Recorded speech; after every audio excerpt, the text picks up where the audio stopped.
Muntu ogamba otya nti okutte ku mmwanyi? Oba okutte ku bajjajjaffe, okutte ku bannyaffe, okutte ku bakitaffe, olwo lwetalo lugenda okufiiramu kubanga ekyo tetugenda kikiriza. Ng'ate bannaffe abatuwa ne ku magezi nga balulume, bassebo ne bannyabo, njagala okubategeeza nti we tulinga abali ku bunkenke, naye era twongedde okutegeera nti omusajja ono alina emmando akanyuunyuusa ono. Omusajja ono boogedde ku nsonga y'eggwanga lyaffe mwe tuwangaalira olwaleero. Emmwanyi egatta vvanyu ku ttaka lyaffe, era bw'ogatta vvanyu ku ttaka kitegeeza ne beene oba omulabyewo. Mbasaba mulime emmwanyi, ate omusajja omukunja bw'alima emmwanyi n'agitunda n'alyako, nassaamu n'essupu w'empuuta, tayiswako musale. Bannange mulye emmwanyi, mulye empuuta ku lwa Katonda n'ensi yange. Eno lino eggwanga ly'Abayindi, ly'Abachina oba ly'Abannayuganda. Bijja kuba bitono ng'embeera y'ensi bwe yeetaaga, kubanga ebigambo ddudde nga mbagamba ti ebigambo twogedde bingi. Ekiseera eky'okwogera kyandibanga kikoze eki kiweddeyo, naye era mu byogerwa nange nasanyuse ku bigambo bye mwasomye. Ekizibu kiri nti ekivuddeko emmwanyi, ekivuddeko ettaka, ekivuddeko ebyennyanja, Ssejjoogwe kulemera ku Mugalabi. Tulina kwekemba ffenna okulaba nga Ssejjoogwe akola ki?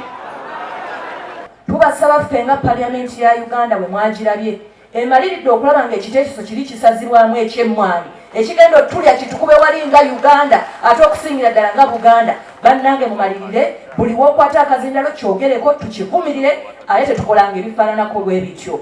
Ng'ombe kati okuva ku kizinga ekyeno okukituuka gye kikoma, oyo Kayondo namugamba nagenda ennaku ezo ku kizinga bakiyita Mpata, bakozeko n'amaato bava wali gamba ne bagenda wa Empata, natuukayo ng'ennyumba z'abatuuse bookyanjokye babasengula abagagga bayingirewo. Essaawa etuuse tugambe abantu abajja kuno baleme okutujogera ku ttaka lyaffe.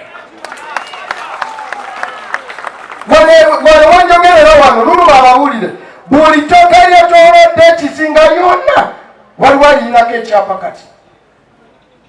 Mwabatuuze mwalagawa nagenze kati balumbye bamawu wano basanga n'abadde mwakyoli abantu basitula mu nsiisira, naye abasajja abagagga beefumbye ettaka lyabwe okuli babbako. Emmwanyi egatta vvanyu ku ttaka lyaffe, era bw'ogatta vvanyu ku ttaka kitegeeza ne beene oba omulabyewo. Mbasaba mulime emmwanyi, ate omusajja omukunja bw'alima emmwanyi n'agitunda n'alyako, nassaamu n'essupu w'empuuta, tayiswako musale. Bannange mulye emmwanyi, mulye empuuta ku lwa Katonda n'ensi yange. Eno lino eggwanga ly'Abayindi, ly'Abachina oba ly'Abannayuganda. Kubanga ebigambo ddudde nga mbagamba ti ebigambo twogedde bingi. Ekiseera eky'okwogera kyandibanga kikoze eki kiweddeyo. Boogedde ku nsonga y'eggwanga lyaffe mwe tuwangaalira olwaleero. Eggwanga mwe tuwangaalira n'embeera etunyigiriza era etutuusizza buli omu we yeekyayira. Embeera eno nze ndaba nti oluusi tubuusa amaaso gy'eva, bw'obanga totegedde gy'evudde n'ekinaagitwala tojja kukola ki? Kukitegeera. Nze ndudde nga mbagamba ti nali ne mwami Museveni era ze namujjanjabanga. Twayingira kibuga Kampala lunaku lwe lumu, nga tetunayingira ne Kampala, onalebo Pike Ssemwogerera oyo yatusanga e Nabbingo ku ssomero, tetunayingira kibuga.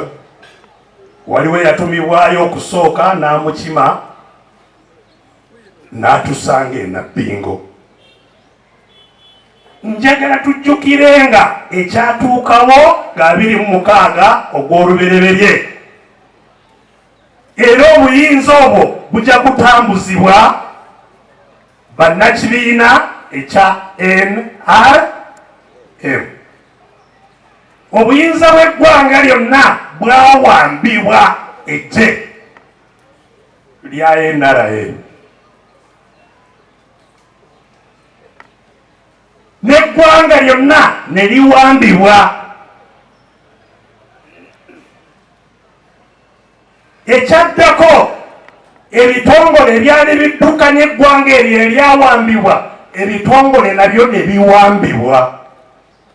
Naye n'obanga olina emikono tolinaako kyotunda, olinda ate gundi anaakuleetera federo ye neekuleetera bino byonna, kale banaye mbakubiriza nga tukyalinda biri tubeeko naffe ng'omuntu bwe twekulaakulanya mu ngeri yaffe.